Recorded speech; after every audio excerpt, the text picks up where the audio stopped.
Rīgai vajag cilvēkus, un cilvēkiem vajag drošu, gādīgu un darbīgu Rīgu.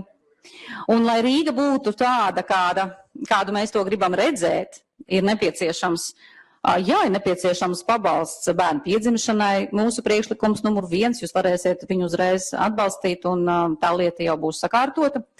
Mums ir nepieciešams ģimeņu atbalsts.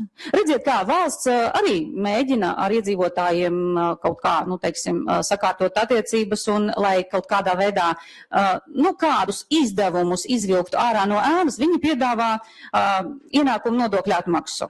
Rīga to nevar izdarīt, Rīga var cilvēkus pievilināt, pārvākties, par to runā visi, nevajag tagad tēlot, ka mums to nevajag.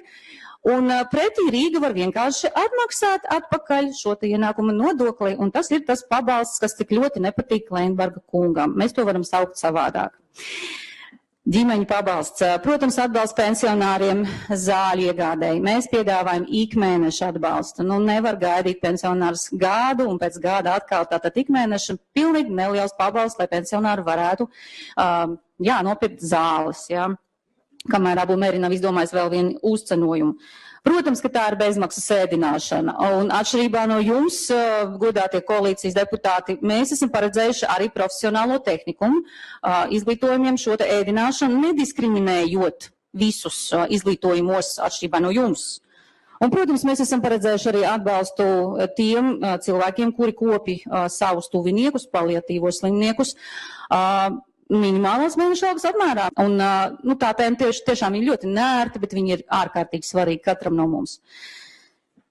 Un, protams, ka tas ir bezmaksas transports. Mēs nekādā gadījumā neatbalstam maksas ieviešanu iebraukšanai Rīgā. Nekādā gadījumā mēs uzskatām, ka visas šīs idejas, ko ir ielikuši budžetā koalīcijas kolēģi, ir absolūti neatbalstāmas. To vietā tiešām cilvēki var pārsēsties uz ērtu un bezmaksas sabiedrisko transportu, bez šiem pazemojošiem reidiem, ko mēs diemžēl redzam katru dienu. Un, protams, ka tas ir arī atbalsts bērniem, tā ir izglītība, tā ir ārpus klašu izglītība, interešu izglītība, ko arī solīja it kā Kleinberga kungs savā programmā, bet tā arī nepanāca. Tātad mēs aicinām palielināt šo pašvaldības finansējumu šādām bērnu nodarbībām.